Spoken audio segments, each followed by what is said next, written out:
yo, yo. Hey man, trials and tribulations, but we out here, dog. You know what it is, man. What up, y'all? It's your hometown hero, the real Adam Coleman. Y'all know what it is. You riding with Tru-ID. And yo, man, we out here scrambling, dog. I don't know what's going on. I'm telling you, man. I'm gonna blame it on like the powers that be, man. Somebody's trying to shut us down, man. Our microphones ain't working.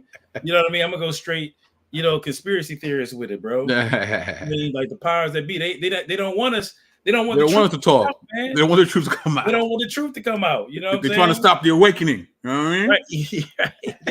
Hey, we out here trying to wake our people up. And they don't want it to happen. But we hear though. We hear though. You know what I'm saying? So this is wild. This is wild. And you know what? Let me tell you something, man. I'm gonna play my intro anyhow. I don't care if it is messed up. I'm playing it right now. Is that cool? Let's go. Let's go.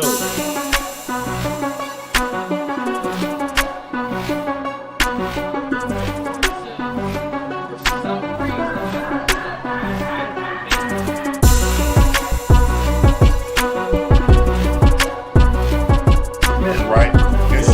And so they're fighting not only him. There was a Trinity Radio episode.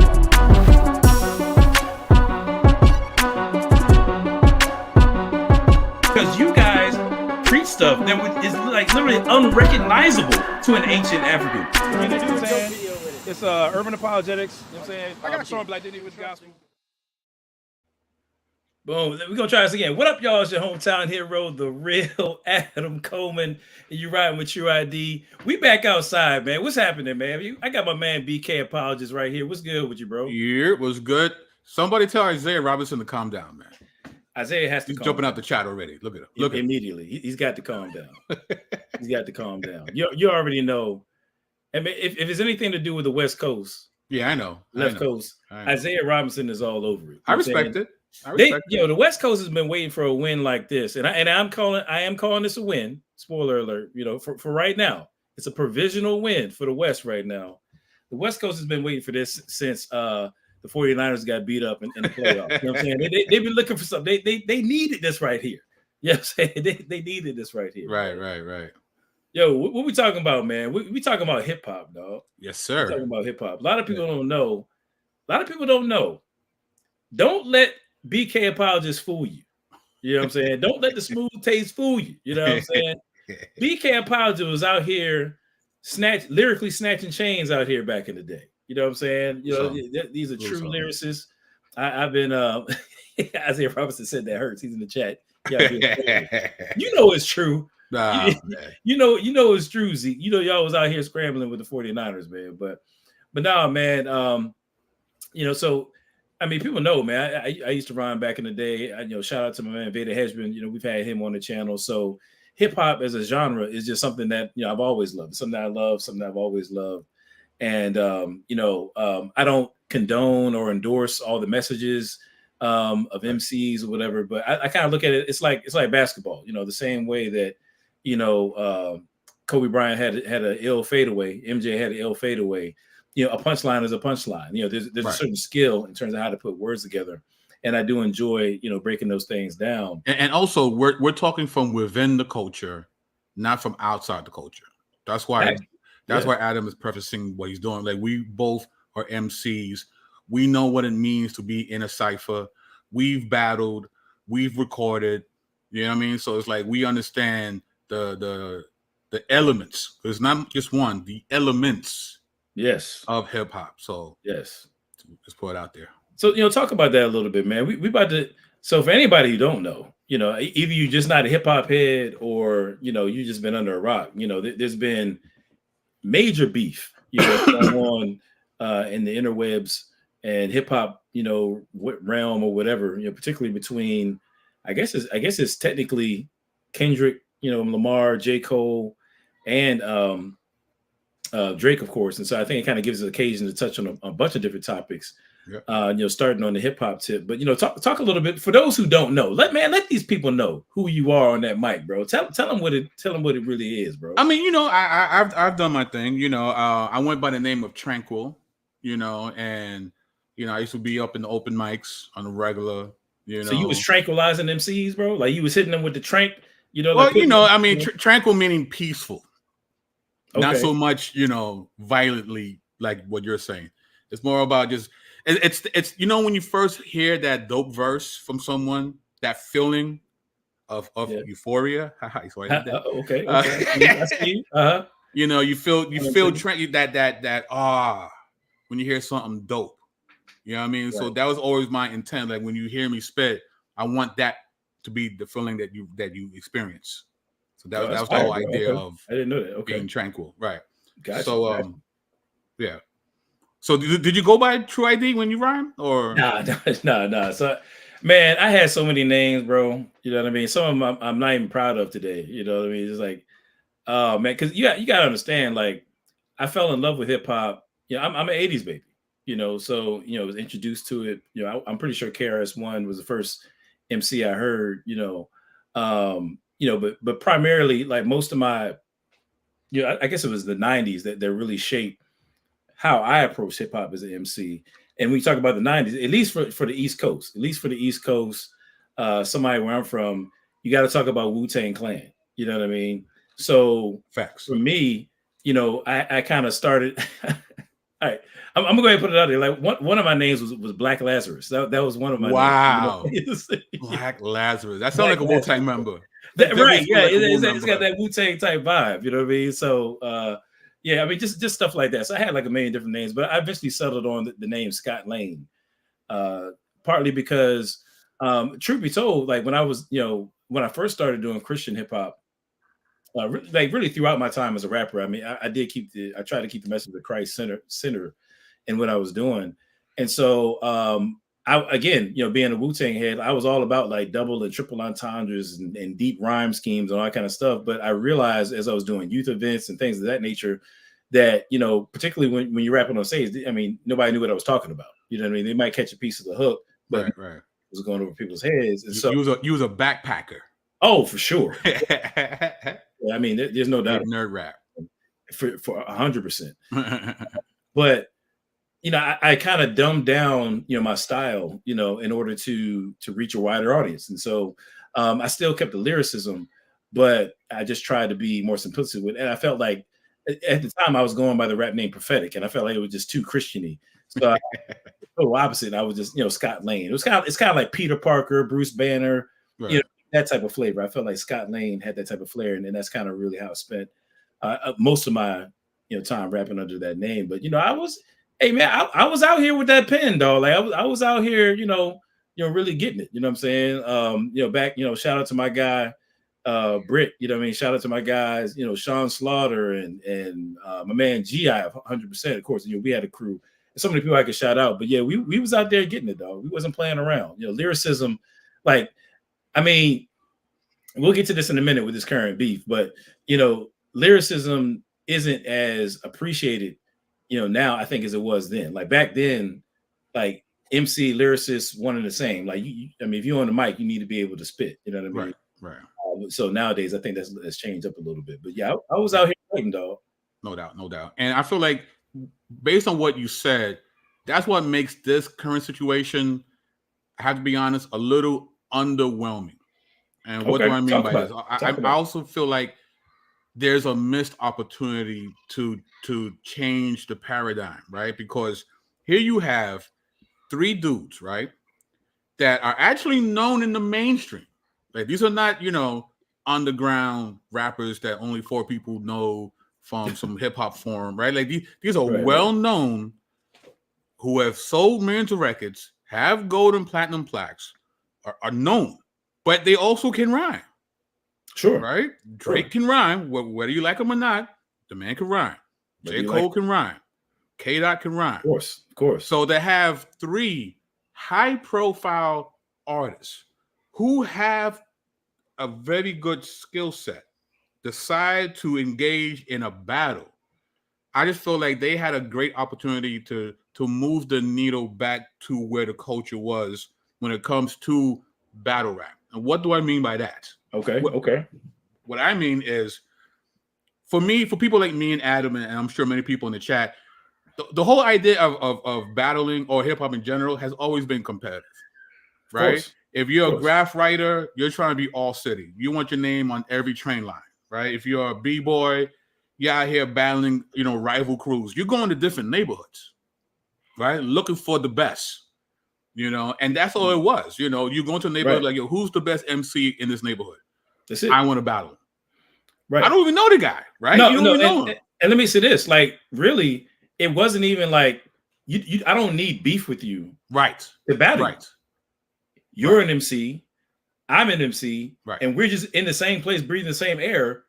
We got to battle. Like that's just what it was. I'm saying, like, everybody was trying to be the nicest, right? You know what I mean? And so, to your point, I think that's really it's that competitive edge, from hip hop, right. In the hip hop culture that I think really drove it. Now, I don't know what these dudes is doing. Right. Now, there's man. some kind of like there needs to be some underlying beef now. Like you did something, you snubbed me at the award show, we dated the same girl, something frivolous, right? Something frivolous, right? But so to my point on moving the culture forward, right? We actually have to go back now, right? Just to get some of the origin of what we're talking about today. We got to go back to like 2013. Okay. 2013 was a song Big Sean called Control. Right. And Kendrick was on that song. And he pretty much calls out everybody on that record, including the people he's on the record with. You're right. And I love it. Exactly. Yes. But the way he prefaced it is, listen, I love you guys. Right? This is not what, but I'm better than y'all. I'm trying to murder you guys, lyrically speaking. Lyrically, right. Lyrically. He's like, but he prefaced his own verse like, yo, I got nothing but love for you guys. But I'm trying to murder you. I'm trying to take your head out. Ninjas. That's the culture. That's the culture, right? Right. If me and Adam get on the track, God willing, one day that I would like for that to happen. Of course, that'd be fire. I love Adam. Adam's my guy. I'm trying to bury Adam on that track. I'm letting you know right now. You should. And I expect Adam to do the same. And if not, I don't want to 100%. I don't want to if he's not doing Absolutely. That. Absolutely. That's the culture. Anytime I did a feature for somebody, my intent was I'm gonna write the illest verse on your album. That's what I'm trying to do. Facts. And you should do the same thing to me, because that's what keeps us sharp. Right. You know what I'm saying? Like I was in a crew called Word Life. Shout out to my guy Gi. I was ill lyricist. You know what I'm saying? My guy Gi, along with my guy Rory. You know what I'm saying? And we were, it was like we would have our writing sessions, and we knew everybody was trying to outwrite the other guy. Exactly. But then the product of that is everybody comes strong with it. You know what I'm saying? And then you end up with an ill track. I had shout out. Matter of fact, I feel like I give so many shout outs. My guy, my homeboy, Jonathan Banks, man. I had my homeboy John, and one day I recorded a song, and I thought it was pretty good. You know what I mean? I thought it was pretty strong. And I finished the recording, and he was like, "Man, that ain't it. That ain't it, bro." I was like, I'm like, "Bro, what you mean?" He was like, "Bro, I know what you can do. That ain't it." And so what it forced me to do is go back. It forced me to go back and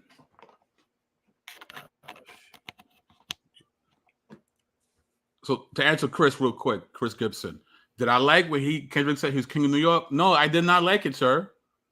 I did not like it one bit. I respect it though. I respect it. Right. I didn't like it, but I respect it.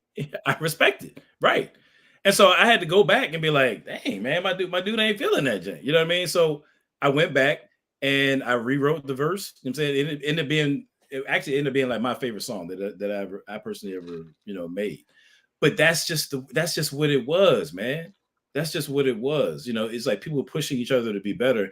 And I think, that's really what Kendrick was on Control. It wasn't a situation where it was like, like Biggie and Pac or something like that, right, where somebody really might, lose their life or something like that. That's not the era that I'll just say that's not what Kendrick was on, and so with that, right? So once he did that verse, he called everybody out. I just saw a video recently that somebody compiled interviews with pretty much all the rappers he mentioned on that verse. And they were asked how you feel about what Kendrick said about you. And all of them was like, it's the culture. It's great. You know, they interview Wale. Wale's like, yeah, he's supposed to do that. It's like, I say I'm the best rapper in the world in every rap I write. This is what you do. Right. Big Crit said the same thing. Meek Mills, who's a street dude, certified street dude. He's like, he wasn't being You know what time it is. Right. You know what time it is. Being, like, it's right. hip hop. And then they went to Aubrey. And they asked Drake. He's the only one that was out of pocket. He felt like, oh, I don't think it was real. And they're like, what do you mean it wasn't real? It was like, well, I saw him like pretty much right after that song came out. And, you know, he approached me. We said, what up? But he didn't do anything. I'm like, what you mean do anything? It wasn't. What was he supposed to do? Right. So he trying to make it sound like, you know, if he really wanted beef, he should have pulled up. But I'm like, but that wasn't the intent of the verse. Right. And how was it that everybody understood that except you? Right. That was weird. And then from then on, there's been just mad sells back and forth until now. Right now, we talk about on Drake's No, album. Wait a minute now. Wait a minute now. We can't leave out the part where on the BET Cypher. You know what I'm saying? Where Kendrick. Oh, yes. You know what I mean? Like he's rapping over put him in pajamas. Woo, yeah, that was clothes. Oh, that man. was crazy. It's like crazy. So it's, you know, he's rapping over shook ones. I mean, that whole thing was like, dang, bro. Man, he got busy. You know, that's why I don't understand these cats, man. Like, you know, again, it doesn't have to be beef. As a matter of fact, we should be thankful that it's not like that. You know what I'm saying? Like we don't want it to go. Like, I feel like for the most part, at least between rappers, I could be wrong. For the most part, between rappers, I think that the Biggie and Pac, that West Coast, East Coast thing got so blown up out of proportion. It really encompassed all the hip hop. I think people, like, it's almost like, and I wish I could find a better example, but I think people will get the point. But like how World War II was, where people were like, man, we don't want to go back to that. Like whatever we do in international relations, like that's not the play. Right. And I kind of think that's what it was in hip hop, you know, with the East Coast, West Coast beef that I guess kind of revolved around Biggie and Pac. Obviously, people end up losing their lives. You know, people not really trying to go back to that, man. You know, so yeah, man. But so to your point, nowadays, fast forward, right? So now Drake just dropped his album, and on his album, there's a song called First Person Shooter with him and J. Cole. And J. Cole says, you know, and again, he's bigging up because he was saying pretty much what most people in mainstream rap would say. If you think about today's generation of lyricists, who would be your top 5 or your top 3? Most people will say Drake, J. Cole, or Kendrick, right? So he says that it's the big 3, right? So I mean, I know you might disagree, but I'm saying for most people today, not me. We're dinosaurs. I got you. We're dinosaurs. So I'll put ourselves out of the equation. For sure. Because none of them is seeing Royce on the battle. I'm just saying. Oh, no, Royce or Black Thought, but that's a whole different. Proceed or Black Thought. Right. Proceed. But so here comes this album with Future and Metro Boomin talking about "We Don't Trust You." So there seems to be some falling out between Drake and these guys. So they decided to kind of do a whole album, kind of going at Drake, kind of sort of, and on that album, right? There's a song. I forgot the name of the song now, but Kendrick has a verse, and his verse, I think it's like that. And his verse, he says, "There is no big 3. It's only big me." Right now, to be honest, his verse was kind of mid. It was kind of mid, but again, he's calling people out though. But that's the whole thing. Right. It wasn't that it was an incredible dope line. It was bait. People out. Right. It was some bait. Right. So then here comes J. Cole, right? He drops a whole project called Might Delete Later. Right? And he goes at him. And then a day or two later, he apologizes. Yeah, that's wild. Now, there's layers to this. All right. So there's layers. So my first feeling when he did that was he's a sucker. That's my first as an MC. You was that guy, man? You was that guy? Listen, I evolved though in my feelings. I evolved. My first initial feeling was Are you sure? I don't know. You saying? Let me build. I'm gonna let you go. So at my first, I'm like, oh, you're a sucker. How you apologize? Because I felt like he didn't say anything so egregious that you had to walk anything back. You know what I mean? Because again, we're battling, right? So right. But then he brings in God. That somehow it violated his relationship with God and blah blah. And at first, I'm like, really? Are you really bringing God into this? Like, this is. Now I know that's coming. Yeah. That sounds weird coming from someone like me, right? But coming from some Christians, right? Right. I'm like, I don't think you should, But then I'm like, you know what? If he's being sincere and he really believes that he violated his conscience in any way by going at Kendrick and he felt the need to apologize, I respect that. I gotta salute that. Yeah. I don't know if he's genuine. Because my feeling is, and this is conjecture on my part, I felt like he threw out that project. A lot of people were like, that didn't really do it. He got embarrassed and he walked it back.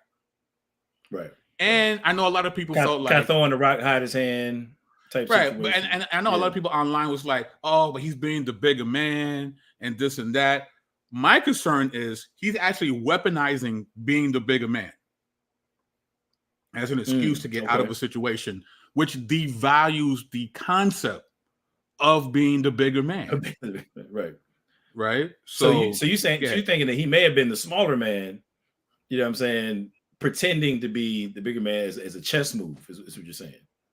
Right. So I'm not, and again, I'm not J. Cole. I'm not in the room, the writing rooms. I'm not in the studios. I don't know. I don't know him. If he's sincere, I have to respect it. But I'm like, it's just weird. Like, you didn't say anything so out of pocket that, in my opinion. No, I mean, and remember, we're having a secular conversation here, so but right, for sure, yeah. I mean, to be honest with you, like, I'm joking on you, but I thought the same thing. I thought it was whack, at first, because I was like, well, to me, it seemed like, I even with the track, it's like he's kind of leaning in a little bit, but he's not like going all in, and it's like he might feel like he said he loved him twice on that joint too. He said he loves Kendrick, so that's what he said, And I thought, okay, well, maybe he's trying to walk it back because he's like, dang, bro, like this really might not work out too good. You know what I'm saying? But the reality is, I don't think J. Cole is afraid of Kendrick lyrically. He shouldn't be. Like, no. J. Cole really is like that. Like, he really is, a monster with that pen. And I don't think that Kendrick could outright him. If anything, they would exchange fists. You know what I mean? It'd probably be about even. You know what I'm saying? It'll be a battle. Like, if they were both really doing it with their pen, I would enjoy it because both of them can get busy. Oh man, I mean, I don't think anybody wins that one. Right? Like, so, yeah. Well, I was thinking back to Jay-Z and Nas. You know what I mean? Like that battle. Most people would argue that Nas won that. You know what I'm saying? As a result of Ether. You know what I'm saying? Like to this day, that term Ether. 20 years, whatever it is later. It's part of the lexicon. People are still. It's definitely part of the lexicon. You know what I'm saying? It has not faded as such because of what he did to Jay on the track. You can say that you have two legendary MCs, one of them lost. You know what I mean? This one, Kendrick, and Cole, I really think that's one of those where we've just been kind of neck and neck. They would exchange fisticuffs. Everybody but comes Cole's out. Been talking trash this whole year, though. Like, he's been, even in first person shooter, he's like, we're the big three. I'm Muhammad Ali. Like, he's been talking like he's that guy.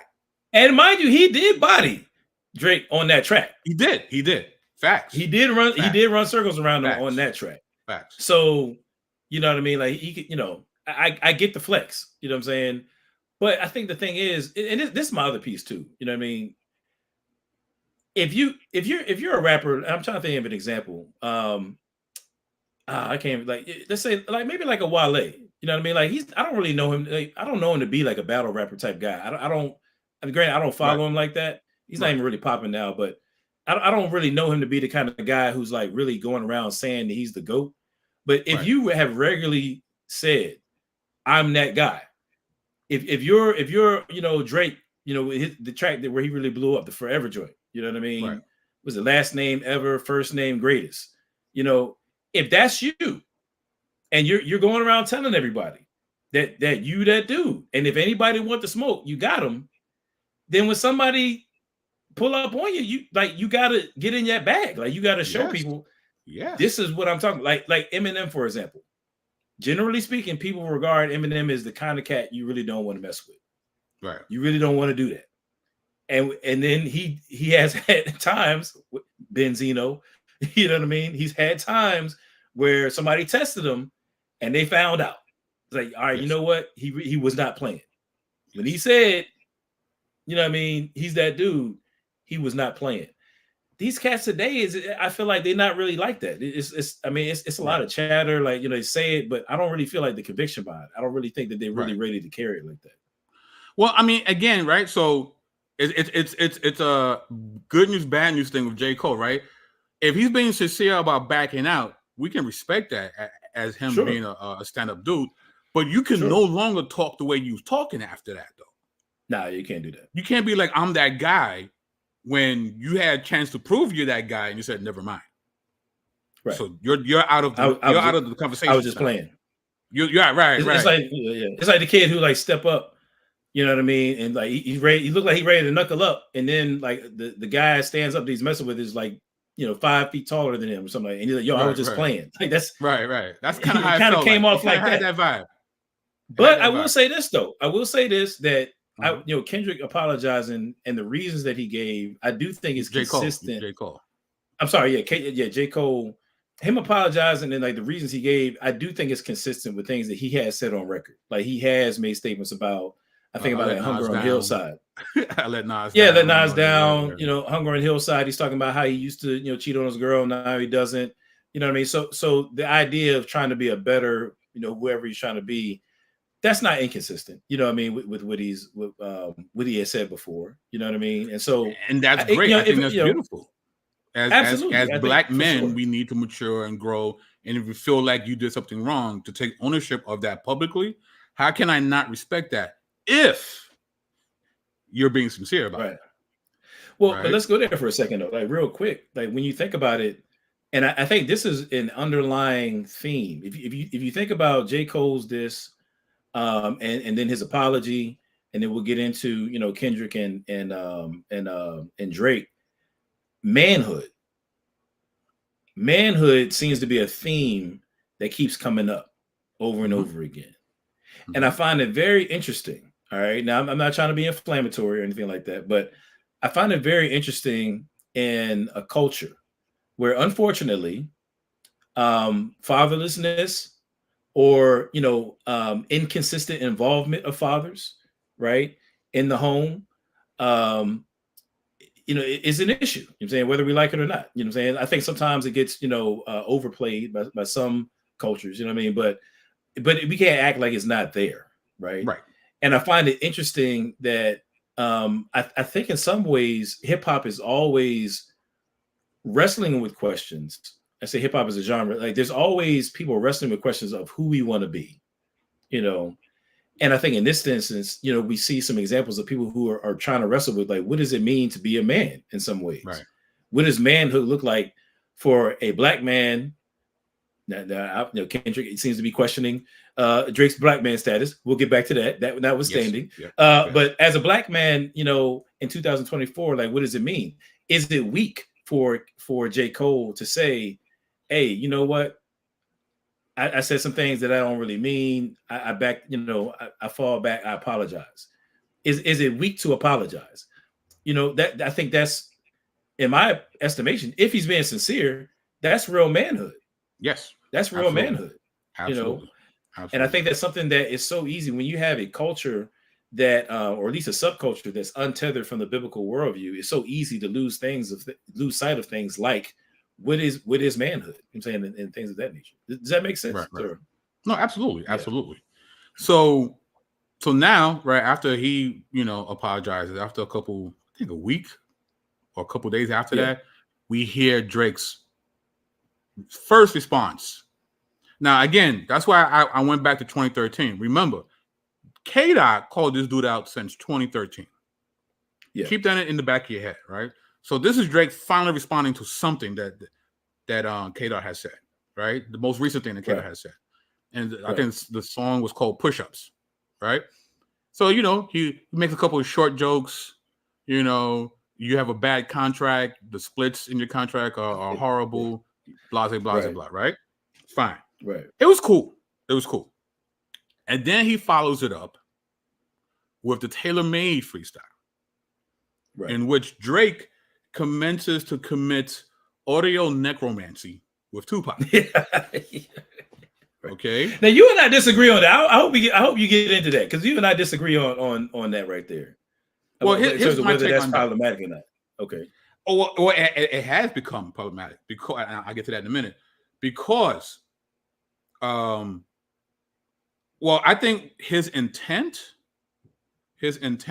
was, K-Dot is known more, between the two of them, K-Dot is more known to be the artsy rapper, right? The creative rapper, right? He uses different speeds, different flows. He changes his voice inflections, right?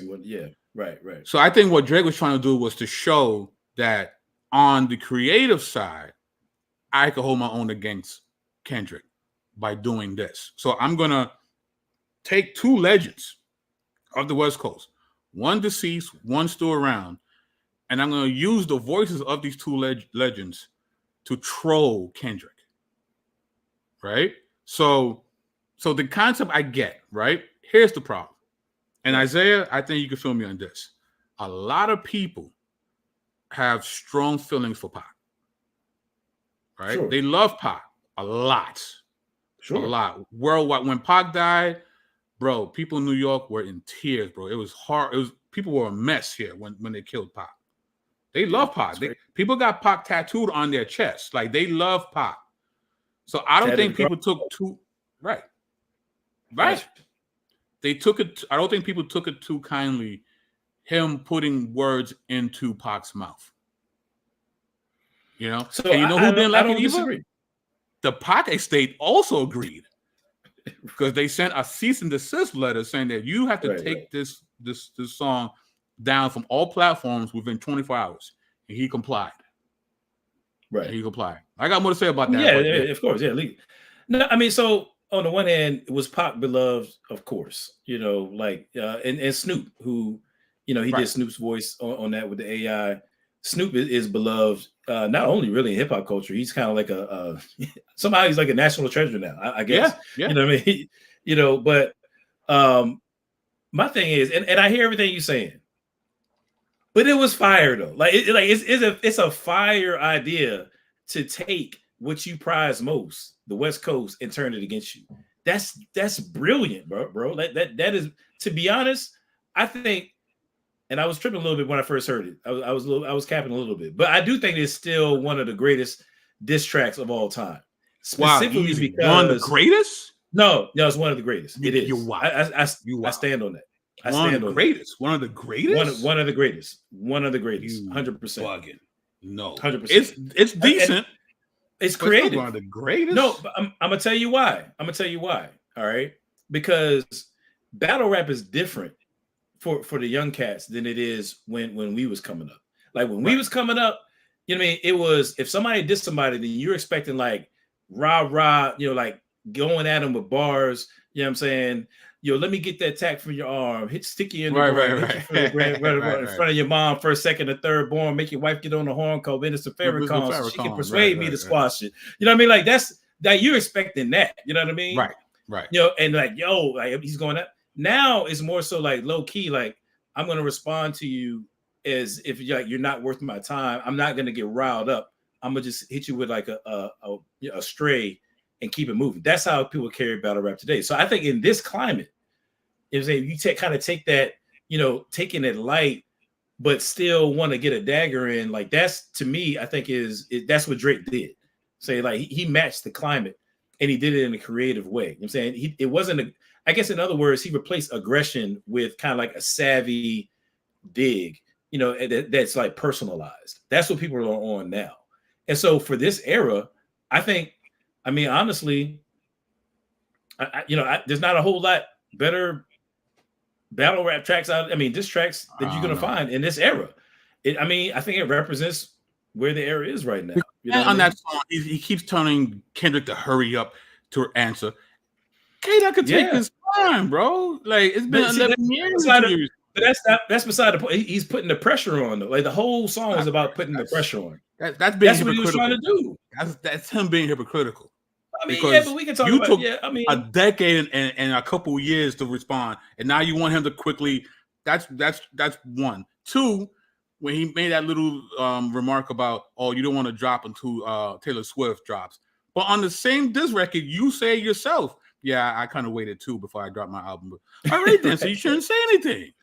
But I think, but again, in this era, it's not about I'm getting at you with bars. It's about pettiness and being like, unbothered. That's what it is. And I think that it like he's gonna hit like that track right there, hit about as hard as you're gonna get from here on out. Like Cass is not going back to what we understand as being battle rap. That's just not what they own right now. And so I think he captured the moment in terms of what they're doing. Kendrick is from, even though he's not from our era, he's definitely, you could tell he's very much inspired by our era. He's the closest thing to what we have. But, you know what I mean?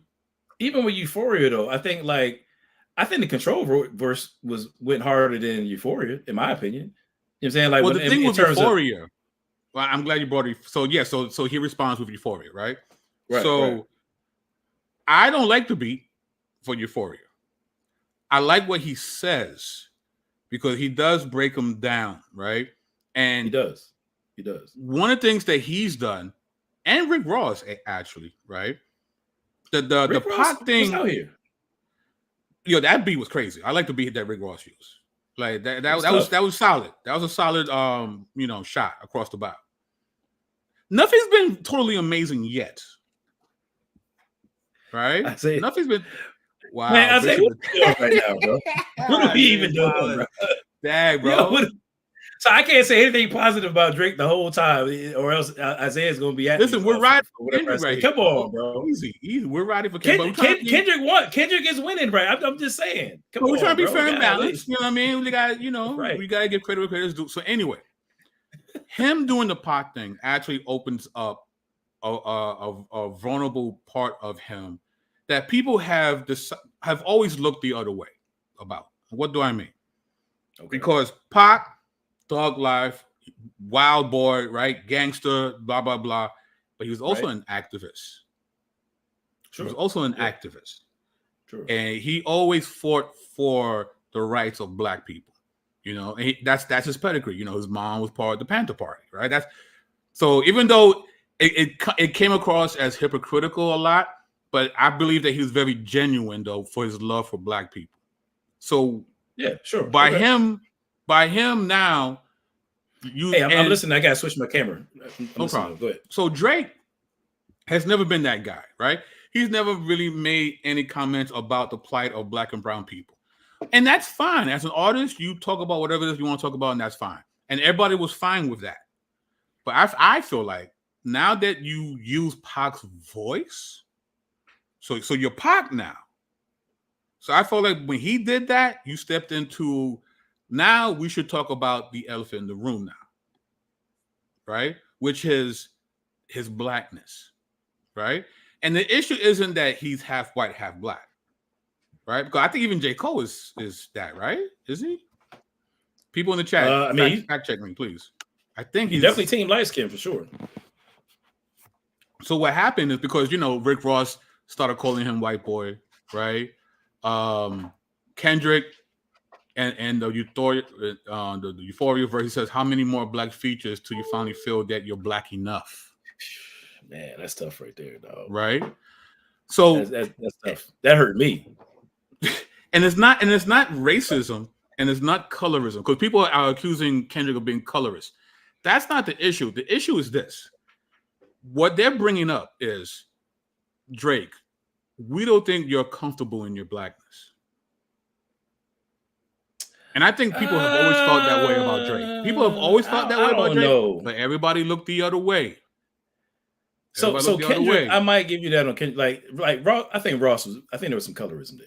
I think it was a mixture. It was a mixture of colorism and also you not a real gangster. I'm saying like you're not really. But see, but that everybody knew. It was both. It was everybody both. knew that. Everybody knows he's punkin' pie. Like no one, He drinks fair trade coffee. I mean, that he goes to Trader Joe's. Like, we get that by him, right?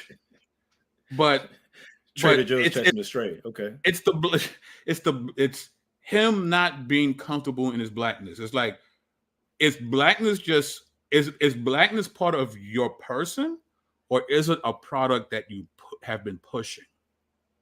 Right. And that's the thread that Kendrick is now pulling on. Right. And here's what I find interesting about that, right? Because it seems to me that, hey, I'm the identity guy, right? That's my whole thing, Tru-ID, Right. And it just seems that now, I think, like I was talking about before, manhood's being wrestled with, but then also, like, it's like a key point of contention here is identity, right? Yes. Who are you really? Who are you really? And so I think on the one hand, not only so Drake, I think you have he's obviously a mixed bag. It seems to be that, first of all, he's definitely no Pac. Right. He's definitely doesn't hold his identity, his black identity, to such an esteem to where he's willing to get into the fray when it comes to what's going on in the black community. Right. I mean, George Floyd popping off, Ahmaud Arbery.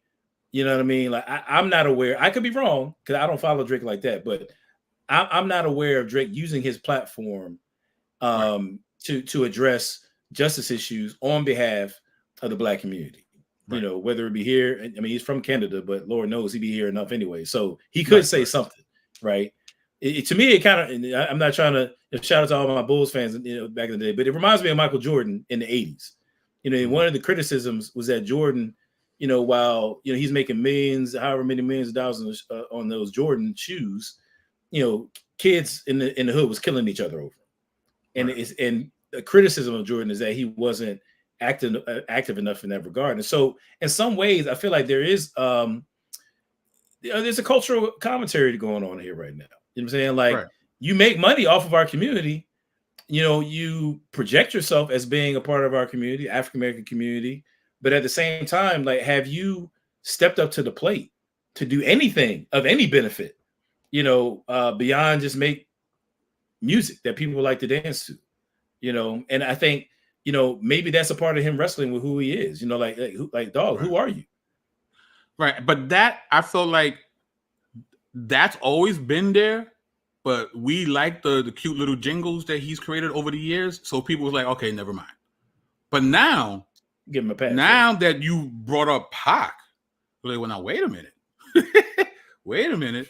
If you're gonna do that, now we're gonna have to address your blackness, right? And again, like, for us as urban apologists, we understand the importance of identity, right?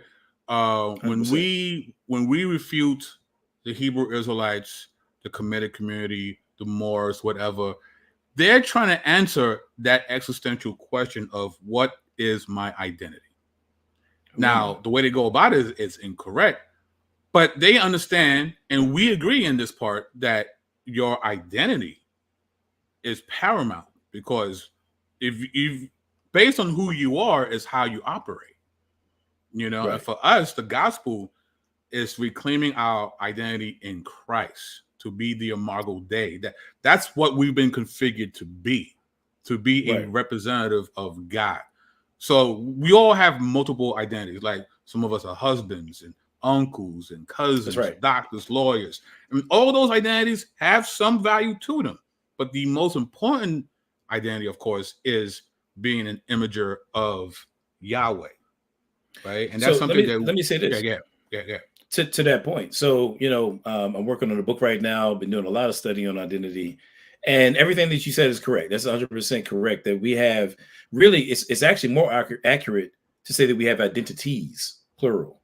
And many times you'll see the term self-concept used to refer to what we typically would say identity, but we're all a big puzzle, made up of various identities, like you said, husband, father, Kendrick Lamar fan, whatever it may be, what I'm saying? Like, we have different identities, and I think what's they're trying to get at with Drake is that sometimes it's a very real phenomenon to have conflict between different identities. That's a very real thing. You know what I mean? With Drake, they're trying to say that it's his, white side and the black side, I guess you could say.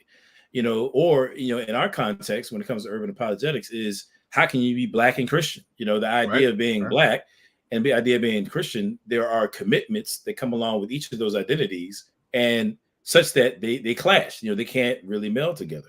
And so how do you navigate that? But at the same time, I'll take it even further, right? Because there is such thing as a superordinate identity. Okay. A superordinate identity is the identity that's like over and above every other identity that you hold to. Right. And it should be the case, to your previous point, that our superordinate identity is who are you as an image bearer? Who are you in Christ? Right. Christ is the foundation or giver, if you will, of our superordinate identity. Right. Now, if you don't have that, if you don't have a foundation in God that really serves as an anchor or that superordinate identity, you're going to find another one. Something else is going to be that capital I identity that lords over all of the things. So, and I'm going to give a shout out to Isaiah Robertson, who explained this to me so I can better understand it. There's a big difference between like East Coast gangs and West Coast gangs, right? Maybe it's a little bit different now, but at least kind of more so towards their inception. Like, to be a gang member, it's not like you're just part of a club or something like that. Like, Crips, Bloods, Rolling 60s, whatever you are. It's not like you just kind of joining like, the Boy Scouts or something. That's a part of your identity. That's an identity. Right. It's who you are. Right. And so to leave a gang, for some people, it would be like not being Black anymore. Like how devastating would it be? How jarring would it be to your psyche to no longer be something that you always identify with? You know what I'm saying? Like, so, that being the case, taking it back to Tupac, I think in the same way, or at least a similar way, that you see this back and forth, this tug of war of identities with Drake, I would say the same thing about Pop. Because are you hit him up, Pop, or are you Brenda's got a baby? You know what I mean? Like, right. And maybe people might say it's two halves of the same coin, but I would argue differently. Like, I think that there was times when Pop could, say some things that would, move the culture forward, and then there's times that he would say things that would move the culture back. And I think what it demonstrates is in a life, in a worldview, I'll just say in terms, if your internal picture doesn't have that anchor, in God, then there's an identity instability that can look like the hypocrisy that, Kendrick is calling out, or the back and forth, the Mr. Jekyll or Dr. Jekyll and Mr. Hyde of Tupac. You see what I'm saying? But the funny thing is, there is a tug of war with Pac. There is no tug of war with Drake. There's only tug. There's no war going on with. We don't know. We don't know that. No. Because here's the thing: we only know what he said on records, on Instagram posts, and in interviews, and he's never made mention, given an opinion about the plight of Black people. Period. And we was fine. The mainstream media and everybody was fine with that because he had everybody dancing Kiki, if you love me, and we was fine with that. Right. But now you stepped into Pac's shoes. Now we have to have this conversation. Now we have to have it because you kind of actually opened up the thing. Now we're gonna have to talk about, because again, we can only go by what you've shown us. We can only go by. Let me do this. Yeah. Let me bring up. I got this is like the only slide that I got. You know what I mean? Okay, go for it. Because I feel like it just feels unnatural if we go like a whole show and nobody has a slide. Like that's just unacceptable. It's not right. Like there's just something fundamentally wrong with that. Oh, you know what? Actually, it's not even gonna let me show it. So anyway, I'm just gonna read. What I was gonna say. Maybe I'll put it in here later. But Kendrick Lamar says in like that first section of Euphoria, he says, "You're moving like a degenerate. Every antic is feeling distasteful. I calculate you're not as calculated. I can predict your every angle. I can even predict your angle. Fabricating stories on the family front because you heard Mr. Morale, a pathetic master manipulator. I can smell the tails on you now.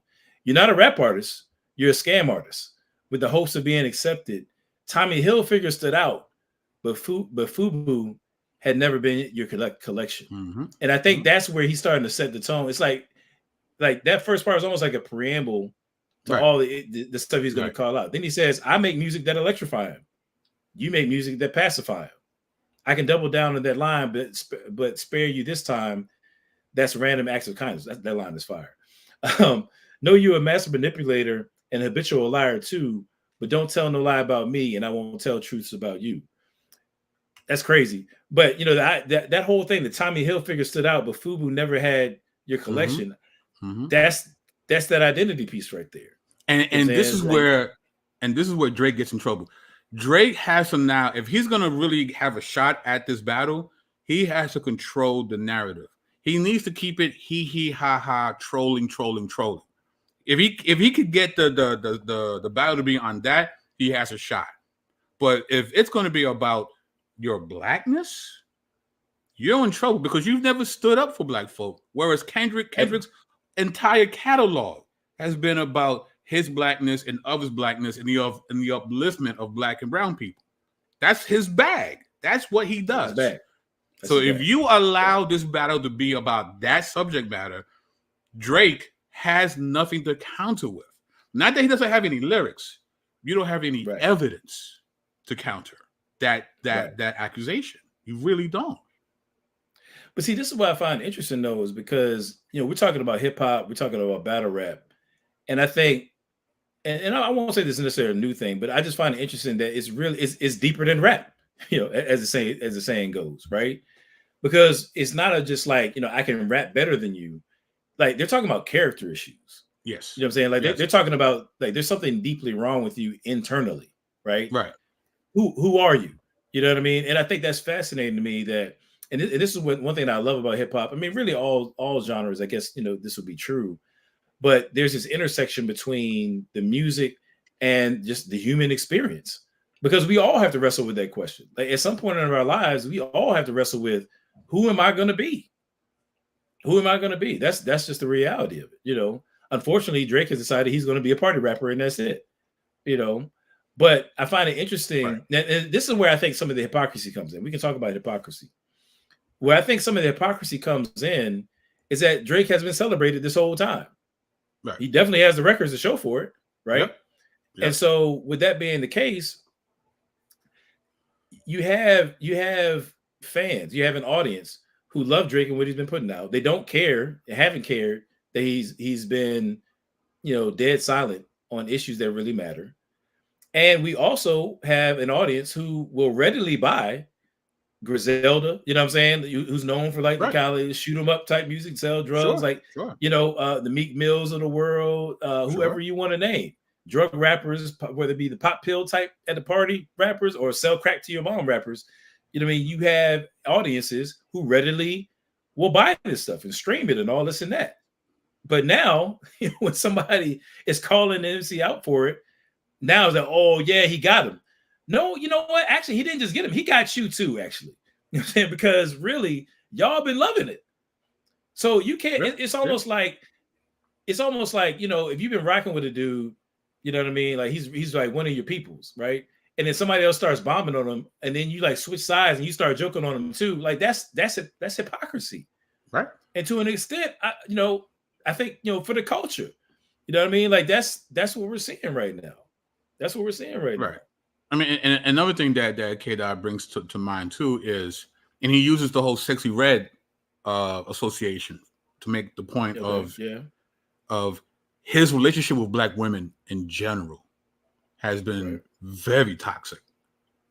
And I'm not talking shade root stuff. I'm talking about his lyrics, the things that he says and does with black women in his records. And I don't understand how women just fall for this guy. And when he's very clear about, I could do whatever I want. I could go to the strip club. I could do this and do that, but I'm still thinking about you. Right. But then, if she does the same thing, you broke my heart. I'm like, no, that's not how it works. But this is how he talks about all black women. And the fact that he's aligned himself with probably one of the worst caricatures of a black woman in recent memory in Sexy Red. And he's completely uplifting that. You know what I mean? And it's like, that's what, like, to me, that's a great example of how he's been with black women, period. Or how he views black women. So, I mean, on the one hand, and maybe, so Kendrick did have one line about the industry, how he's like, you know, I think it's like F the industry too or something like that. But where I'm going with it is like, is that a Drake problem, or is Drake just kind of like is he the puppet for the industry, right? Because the reality is, for the longest back, I mean, at least going back to like when we was young, you know, it hasn't really been popular to speak positively about the True. Black community through hip hop, True. right? True. So you have a genre where the main themes have been, I want to sell drugs and or kill people that you know in your community. I want to sleep with, womanize your mother's daughters and sisters, and I want you to celebrate me for it. You know what I mean? Like that's like the theme in the industry. You know what I mean? Like, what kind of sickness is going on to where it's marketable to sell, you know, murder, you know, drug abuse and drug dealing, and, you know, rape and women is, you know, womenizing. Like, that's so. On the one hand, it's like, I hear what you're saying, Kendrick, but if you really gonna be that guy, then moving forward, we also need to hear you going at the industry more. Like, are you willing to put your record sales on the chopping block for that? Like, how far are you willing to go for that message? Because it's really not just Drake. You know what I'm saying? Right. No, well, I'm What using he's it from the talking about- perspective of the overall critique that Kendrick is using about how, you know, how wobbly your blackness is. Like, that's part of the critique. It's Gotcha. like, Okay, we don't know if you're very comfortable with yourself, and it doesn't seem like you're very comfortable with Black women either. And that seems to be, and the reason for that might be because you're not comfortable with your own blackness, right? And that you've used your blackness more as a product to sell as opposed to part of your person, right? I think that's part of the critique for him. But what you said is very true. But see, but what I'm saying, I can't. I hear that, but I can't hear that and then unhear a parallel critique that I think is levied at Drake's supporters. You know what I'm saying? Because right. The reality is, like, if somebody came in my house and was talking greasy about my mom or my sister, my daughter, whatever, it's going to be a problem. Like it's not going to go well for them. You know what I'm saying? Like, there's no way that I'm going to let somebody, you know, do that. But we allow this guy we've been allowing him to do that for years. Right. You know what I mean? No, So it's like, on the one hand, it's like, yes, that's true.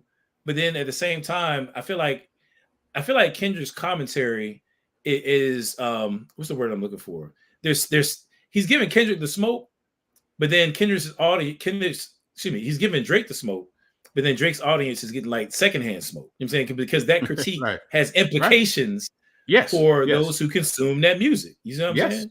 Yes. No, absolutely. But I just feel like that's if Drake allows this to be the subject matter of the battle, it's going to be very problematic. What he can do, though, right? I don't think he will do this, but what he could do is get mad introspective and be like, you know what? Let me talk about me wrestling with my blackness and my Jewishness. You know, the tension of residing in a liminal racial space, and the fact that you see me in that tension and you've never said anything about it. He could do that to him. He could do that to Kendrick. Like, we was cool, right? That would be. You see me go through it, and you never said anything, but only when you want to diss me. Was he really a friend? But that's too deep, though. That's.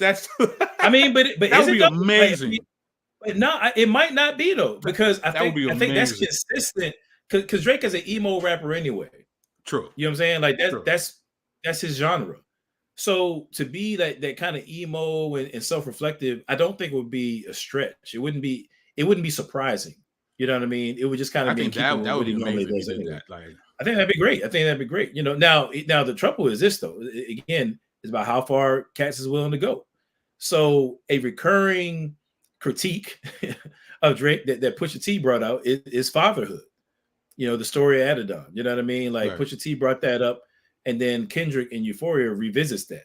You know, and it was I can't lie, it was fire how he did it. I mean, like he's like, you know, waking your son up in the morning. You don't know nothing about that. You know, teaching them to pray. You don't know nothing about that. It was like, dang, bro. But like, he really, you know, I think touched on an issue that apparently has come up before, you know. But again, this goes back to what I was saying about manhood.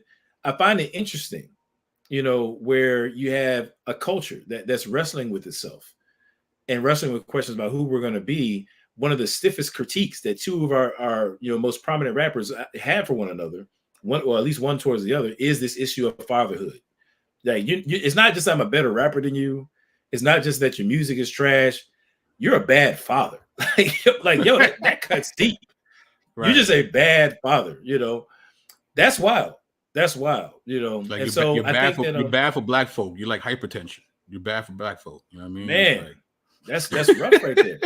But it exposes so much though. Like, and on the one hand, it's like here, and again, I feel like in so many ways, hip hop is a mirror, you know, of what's actually going on in the community. For anybody who was like, "Yo, man, like Kendrick really got him with that one." I mean, you know, are you involved in your son's life like that? Like, what does that say about just the issue of fatherhood in our community?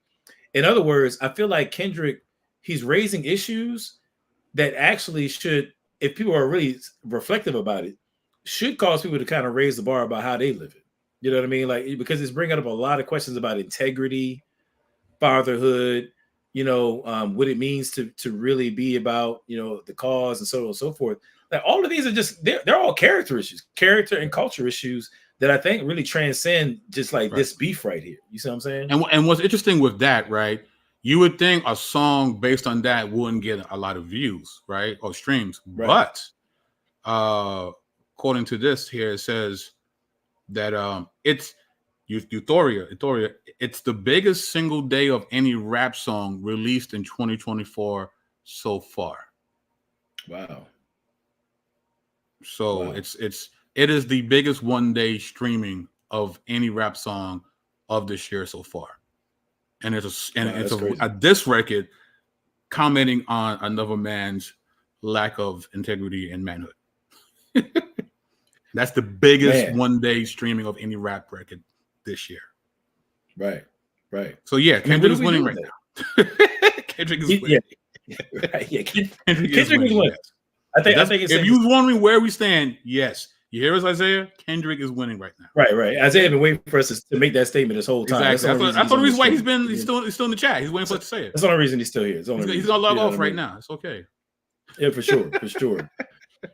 But I think, you know, again, and this is where, you know, I bring it back to the meat of this back and forth, this exchange comes down to character issues and culture, you know. And to be honest with you, I think, you know, fatherhood, morals. I mean, this is about morality, right? And I would argue that really any culture that drifts away from Christianity, you're drifting away from the very morals that people really want to esteem. They really want to esteem, man, yeah, being a good father. It's right to be a good father. Right. It's right to stand up for a good cause. You know, it's right to not be a hypocrite. You know, it's right to not be out here moving messy and being about all the fame and all of those things are right. But you know, I think that there's all these assumptions, you know, that kind of that we take for granted in everyday life. You know what I mean? And I don't think any of it makes sense unless Christianity is true. Like if God doesn't exist, you know, I should say, then none of the values and underpinnings of this whole battle really even matter. You know, because it's all, I would argue, it's all subjective. Yeah, Kendrick's entire song would flop. His song would completely flop if there's no God. Because then who cares about what you value? Who cares? Right. If it's not objectively true that it's good to be a good father, that you ought to take care of your kids. You know what I'm saying? You ought to be waking your son up in the morning and being involved. If that's not objectively true, then it's like, all right, Kendrick, that's your opinion.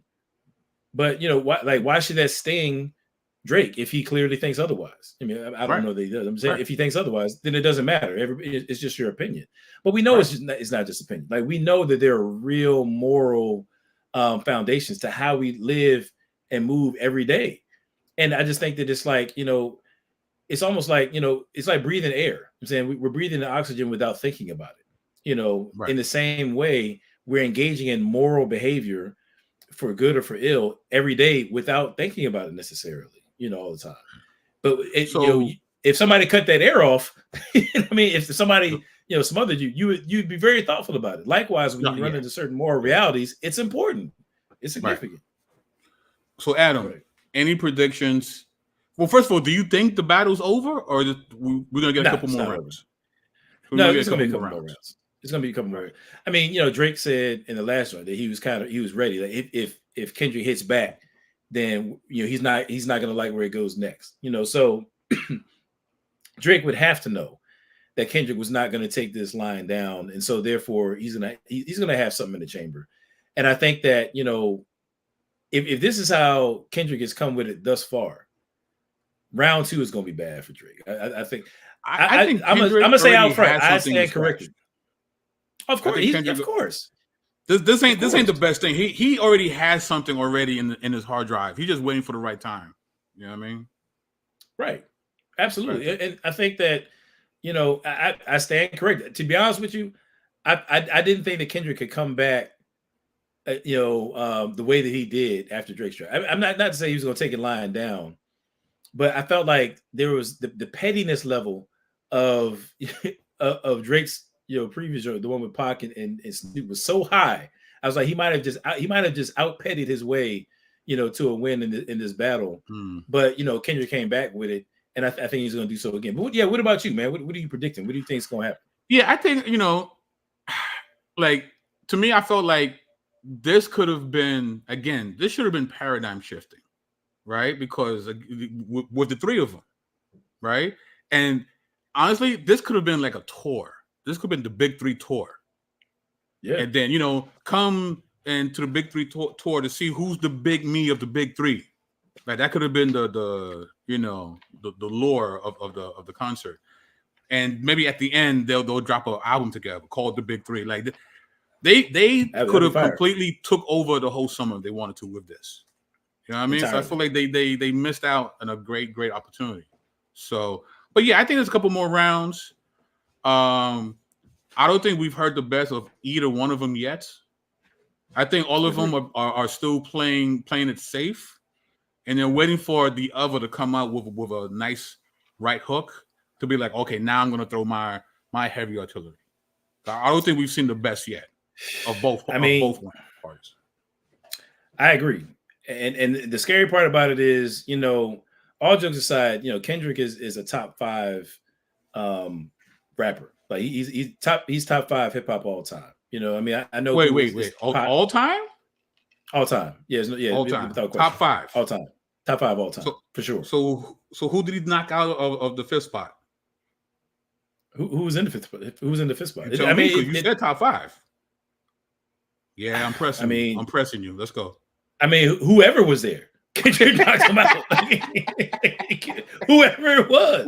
Okay. I mean, and I look at that, from the standpoint of, again, we're just talking about music. I don't endorse all his messaging and all that. I mean, I'm just talking about as far as lyrical prowess. When it comes to, I look at performance, I look at song making, beat selection. There's a whole host of things. Cultural influence. There's a whole host of things. If anything, I'll put it this way. Kendrick Lamar to me is the Patrick Mahomes of today's rap game. Whereas when it's all said and done, he's going to be, if not the GOAT, he's going to be close. That's how I look at it. We can argue in terms of whether it's premature to put him there now. I would just say that he is. I think you'd be hard pressed to find somebody who's going to outbar him. I'm telling you, right? Drake is definitely not going to outbar Kendrick Lamar. I don't care. He can call up Q Miller, Daylight, Mickey Fax. I don't care, bro. I don't care who. Like, I'm just thinking about cats. What's my man who used to be with good music? Dang, what's that guy's name? Well, y'all I know you're talking about. Yeah, I don't care who it is. You know what I mean? Like he's not gonna outbar Kendrick Lamar. Like when Kendrick Lamar said it's not with it's like it's 1v20. I'll basically slap all your writers around. He's telling the truth. Like they're not gonna outright this guy. He's not lying about that. So to me, I mean, to go back to your question, I think, and I don't have it in any particular order, but I mean, you got to put Jay-Z up there. I think that he's still, he's probably best argued, to be the GOAT. You know what I mean? I would put, I guess you got to throw Biggie in there. Nas has made a very strong, resurgence in his latter career. I think he has solidified his spot. Kendrick is up there. Overall, I was not a Pac fan, but you'd be hard pressed to keep him out of top 5, just given his icon status and right. Cultural impact, just cultural impact and all that. I mean, you really can't take him out of top 5. So I kind of put Kendrick up there with those guys. Drake to me, like once somebody writes for you, I can't put you top 5. Like once like somebody's in your rhyme book. Cats don't even use books no more. I guess it's your rhyme, iPad, whatever it is. Right. No, I agree with that. I mean, he's still dope, but if we're talking dope lyricists, he can't be in that conversation. If we're talking just lyrics, he can't. If you're talking artist, if you want to, then okay. Maybe we can go there. Okay, yeah, Consequence. Maybe I say Consequence. But actually, there's another guy from I don't know why I'm blanking out his name. Anyway, but that being said, I mean, Drake is never going to crack that top 5 in my opinion. I don't care how many records he sells. Like that just is what it is. So I think Kendrick, at the end of the day, Side High the Prince. Drake can do. That's what you talking about. Side High the Prince. Thank you. Side High the Prince. That's what I was trying to get. There you go. So anyway, I think Kendrick is going to end up getting it one way or the other. If Drake taps out now, that'd probably be the best thing for him. If not, it's going to get uglier. Drake does not want to like Kendrick on the Control verse. Drake does not want to see that guy. He don't want to see K Dot from that BET Cypher verse. No. If we get that iteration, you don't want to do that. It's gonna be bad. It's gonna be bad. No, you don't do that. But this is good, man. This is good, man. It's fun. It's been a little while, man. We back outside. It's been fun to hop on here. Many more podcasts to come. I want to say, real talk, man. Thank you to all the people who have encouraged me over the last several months. To keep pushing forward. Come back with some strong material. I just want to say, the fact of the matter is, man. God is good. He is my strength. I'm glad to be back, in the saddle recording some stuff. And I truly appreciate, everybody watching and folks who continue to encourage me along those lines to get back out here, man. And this was a fun way to jump back in it, man. So thank you to you, BK, for continuing to hit me with those jabs in my email, my DMs and texts or whatever. Like, yo, Adam, tighten up. Let's get it in, I appreciate you, my brother, Anytime. He's like, hit me up. Yeah. Just get some material in, man. Yeah, that's BK. So I appreciate you, bro. Yes, sir. Yeah, man. What you got coming up, man? I have oh my gosh. I have I want to say her name correctly. Hold on. I'll tell you right now. Do you know? I was about to say. Hold on. Where did I put this? Wait. It is Yolanda from Epiphany Church, Brooklyn. She was at the conference. Oh man, come on, bro. Fire. I'm gonna have her, I think, May 11th, because she's dropping her book. Man. You're on my channel. Yeah. We're gonna talk about discipleship. So discipleship, yeah. She did a fantastic job. Dope. Yeah. Fantastic job. So that's gonna be fire, man. That's gonna be fire. And I'm working on other stuff. I'm dealing with Billy Carson. I'm gonna have a couple words for him. So a couple things here and there. Soon come. Yeah, no doubt. Okay, we got to jump back on the channel. We got some frequent flyers in the Hebrew Israelite community that's been talking. That we got to address. So that's definitely coming down the pipe. But we got a whole bunch of podcasts, man. We back in the game. We back in the saddle. It's about to be real fun. It's gonna be real spicy. Yes, sir. We're gonna be talking about everything from Hebrew Israelism to Trump selling Bibles. We got it all. Ooh, yeah, buddy. It's gonna be fun. It's gonna be fun. You know what I mean? For sure, man. But appreciate y'all rocking with us, man. We're gonna sign off. BK Apologetics, Adam Coleman, Tru-ID. Peace.